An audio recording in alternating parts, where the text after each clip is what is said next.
Hello, welcome to Conscious TV.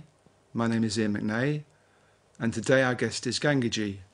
Hi, Gangaji. Hi. And I'm just remembering I first heard about you several years ago. There's a friend of mine called Tosho. He's dead now. He died of cancer several years ago.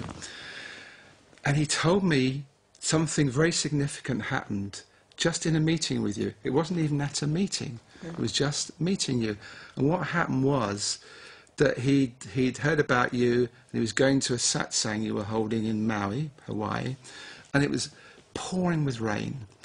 And he was a little confused. He wasn't sure where to go, and he stopped this car to ask directions, and the window wound down. Actually, it was probably electric, wasn't it? He probably pushed a button, and it was you.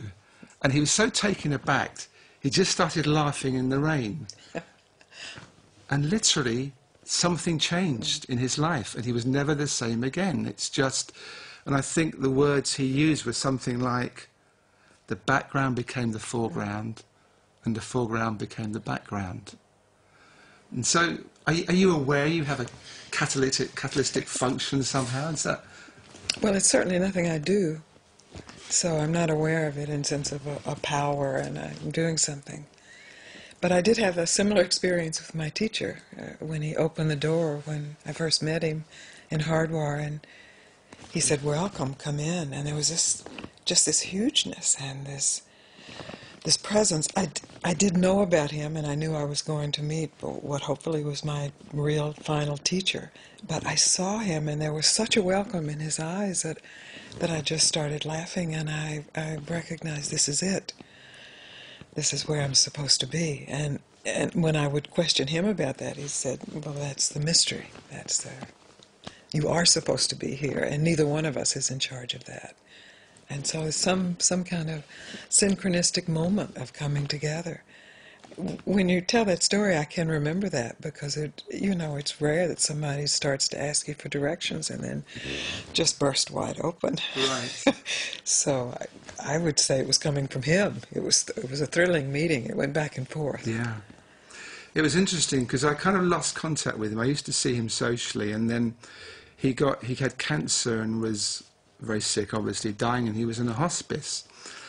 And apparently, I didn't visit him. I wasn't so close to him then. But what happened in the hospice was that he, obviously, you know you're going to die. Other people know they're going to die. The nurses know you're going to die. And he kept saying to the other guys there, "Isn't this exciting? We're all going to die. I wonder what happens next." And I just thought, that touched me. I just thought that was brilliant. Beautiful. What an attitude. Yeah. It's curiosity. You know, it's the willingness to not know and to be conscious in that. It's a death that's like that is a gift to everybody who's present. And really, as you were telling me about him, it seems like his life was like that. This openness then. You mentioned that the background shifted to the foreground, and the way I hear that is that what we're usually protecting is then in front of the protection, and we can be who we are. And we are, even just as human beings, naturally curious creatures. And we build up places we aren't supposed to go or aren't supposed to look into, and we suffer from that. And so this willingness to look into death, well, that's a willingness for the ultimate curiosity and openness. In a way, I guess it is, I haven't thought about this myself a lot, but I guess that's, you don't really know. People say, well, different religions say different things happen, and there could be past lives, there could be future lives, but we don't really know, do we? It sounds like those are mostly comfort stories to me, as a way of not having to face death.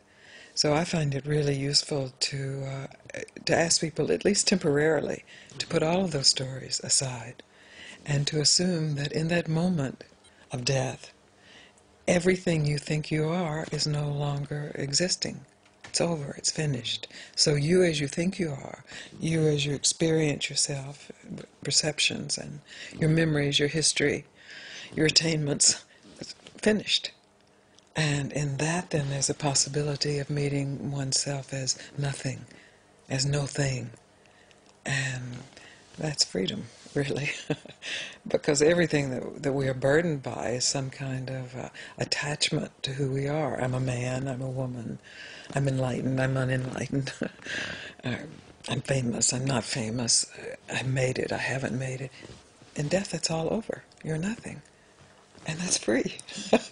So that was that moment for Tasha, I think, when the window rolled down. It's like there was just freedom. There's nothing happening. And that becomes the foreground of life. So let's just spin back a little bit to when you were young. I know you had certain experiences that really impacted you at the time, were important for you. Can we just talk about some of the significant ones?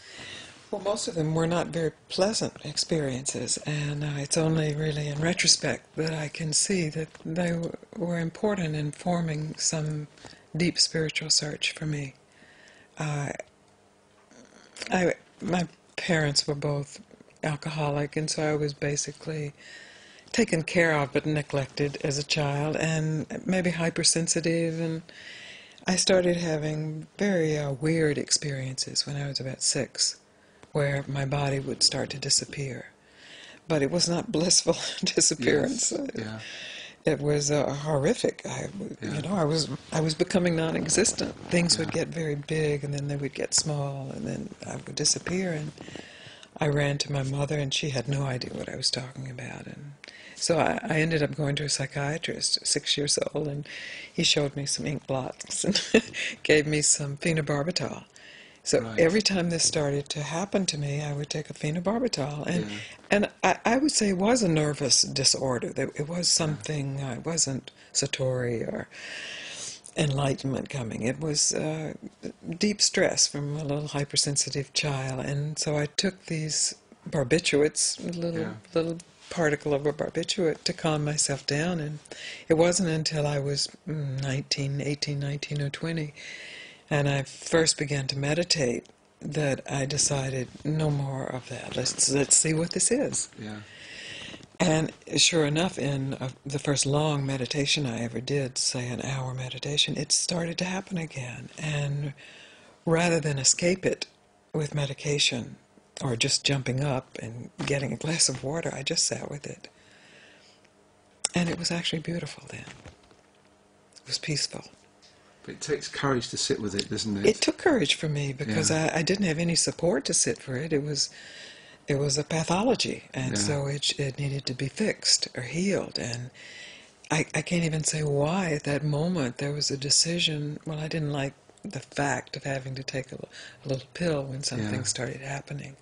It wasn't happening that often, 2 or 3 times a year, but it was just a revelation to me that actually I had the experience that, now I can see, I had the experience that if you're willing to just open to what is arising, just to suspend judgment for a moment, or evaluation, this should be happening or shouldn't be happening, and just be with it fully and completely, then it's beautiful. And I think this is true of people dying, and I think it's true of people who have fear arising in their lives, and it was certainly true for me in this. And it did shift my life. It didn't make me happy. There were many other things that had to occur, but it gave me some inner courage to actually live life with a little more direct curiosity and adventure.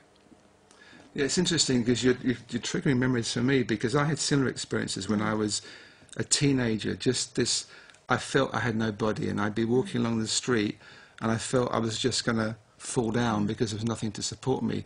And I'd forgotten this, that actually I got barbiturates as well from the doctor, and when I took them, it relaxed me. And then I think I was still living at home then, and my mother hid the bottle, and there was never a discussion about why I had them. And that support structure went. I went to get some more from the doctor, but it's that.